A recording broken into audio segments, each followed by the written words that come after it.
Déjà, les hélicoptères survolent la ville à basse altitude. Dans quelques heures, Cleveland va accueillir 50 000 personnes, un véritable challenge de sécurité. Quelques jours après l'attentat de Nice, la crainte est encore montée d'un cran.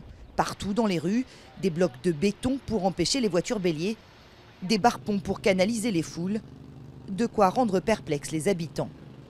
Cette route est bloquée et c'est sur le chemin de mon bus pour aller travailler. Donc je vais devoir marcher pour rejoindre un autre arrêt et rentrer chez moi.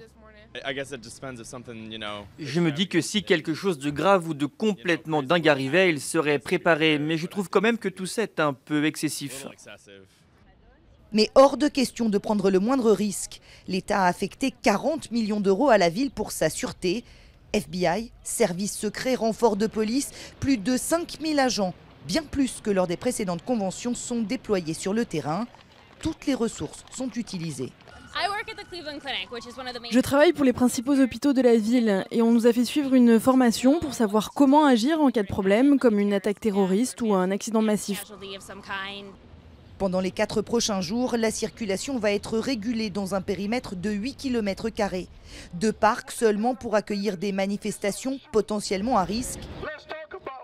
Mais pas de quoi dissuader ces militants des droits civiques. J'en ai rien à faire si on doit tourner en rond dans un tout petit cercle de la taille d'un penny. C'est nécessaire que notre voix soit entendue et qu'on nous réponde. C'est dans ce bâtiment qu'auront lieu tous les débats. C'est ici même que Donald Trump sera nommé comme candidat officiel des Républicains à la présidentielle.